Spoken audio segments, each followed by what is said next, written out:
P itu maksimal 6 ya terisi elektronnya. Kemudian yang D dikalikan 2, dia punya 10 elektron, dan F dia punya 14 elektron. Nah, orbital ini kalau digambarkan itu semacam kamar ya. Jadi setiap S itu punya kamar-kamarnya sendiri. Jadi si S itu punya 1 kamar, si P punya 3 kamar, si D punya 5 kamar, dan F punya 7 kamar. Nah, masing-masing kamar itulah nanti yang memiliki nilai kuantumnya masing-masing. Sebagai contoh, S dia kan punya 1 orbital ya, 1 orbital, dan dia punya 1 kamar. Maka nilai M-nya itu 0. Selanjutnya, kalau P dia punya 3 orbital. Nah, si P ini karena dia punya 3 orbital ya, 3 kamar, maka nilai M-nya itu dimulai dari -1, 0, dan +1. Oke, dimulai dari sini ya hitungnya ya. Ini -1, ini 0, dan ini +1. Kalau D, dia punya 5 orbital. Dia punya 5 kamar ya. 1, 2, 3, 4, 5. Sehingga nilai M-nya itu dimulai dari -2, -1, 0, +1, dan +2. Maka di sini nanti dimulai dari yang tengah-tengah. Angka tengah-tengah selalu 0 ya.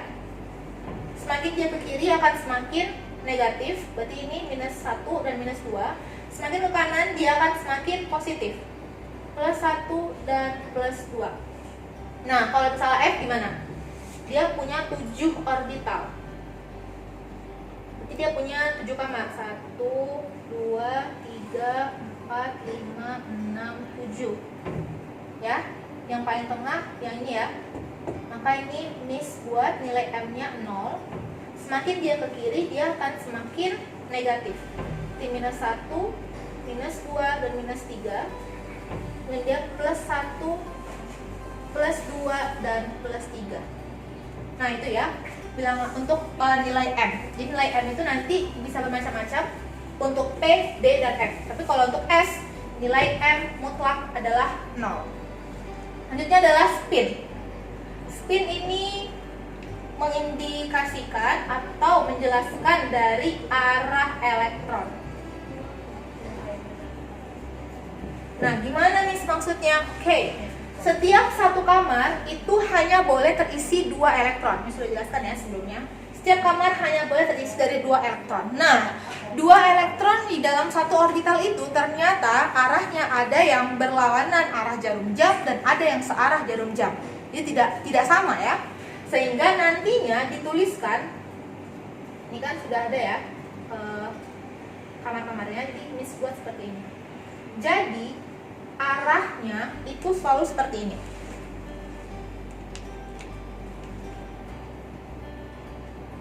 Arah panahnya ke atas dan arah panahnya ke bawah. Yang arah panah ke atas itu dia searah dengan jarum jam. Nilai S-nya sama dengan positif setengah. Jadi nilai S itu cuma ada 2 ya. S sama dengan positif setengah atau S sama dengan minus setengah. Jadi yang arahnya ke atas adalah positif setengah, yang ke bawah adalah minus setengah. Nah, untuk yang P, berarti dia ada berapa? 2, 2, 2, ada 6. Bagaimana cara ngisinya? Nah, cara ngisinya adalah kita penuhkan dulu semua orbital dengan elektron yang arah panahnya ke atas. Berarti ada 3 ya. Nah, setelah elektron yang panah ke atas atau yang searah jarum jam penuh semua di semua orbital, baru kita masukkan elektron yang berlawanan, yaitu yang panahnya ke bawah. Jadi cara ngisinya begitu ya. Yang arah panah ke atas dulu sampai penuh, baru yang arah panah ke bawahnya. Begitu juga dengan D ya. Yang orbital D, isikan dulu ke-5-nya. Misalnya kalau kalian isi, oke. Setelah itu baru yang bawahnya. Jadi nilai spin itu ada 2 cuman ya, plus setengah sama minus setengah. Nah, itu yang akan jadi dasar kita untuk konfigurasi elektron. Oke, misalnya ada soal, berapakah carilah bilangan kuantum, berarti ada 4 dari elektron terakhirnya. Oke, elektron terakhir atau elektron valensi ya namanya ya. Elektron valensi adalah elektron terakhir.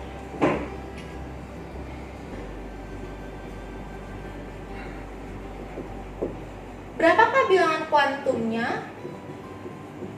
Oke, mari kita tentukan. Apakah di sini elektron terakhir? Bukan ya, ini adalah elektron pertama.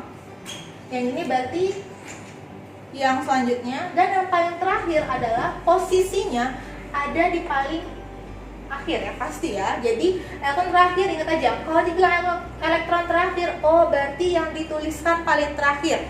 Yang paling terakhir adalah 3p1. Maka elektron terakhirnya ada di 3p1. 3p1. Gitu ya. Oke, bilangan kuantum itu ada berapa tadi? Ada 4. Ada N, ada L, ada M, dan ada S. Oke. Nah, kita masukkan. Jadi nilai N, tadi apa Miss bilang, nilai N adalah angka yang terletak di depan subkulitnya. Maka nilai N sama dengan ini 3. Oke, dapat 1. Selanjutnya nilai L.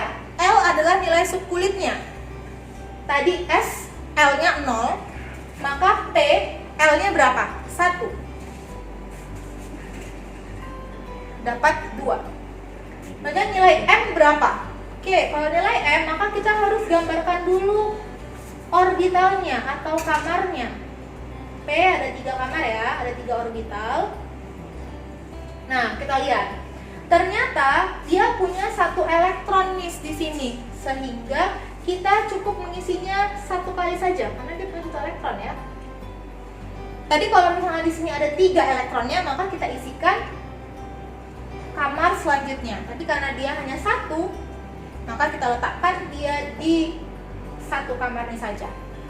Tadi sudah disampaikan bahwa untuk P dia punya 3 nomor, 3 nilai M ya. Ini minus 1 dan ini plus 1. Letak elektron terakhir itu ada di kamar yang minus 1 ya, sehingga nilai M-nya itu sama dengan minus 1. Oke, selesai.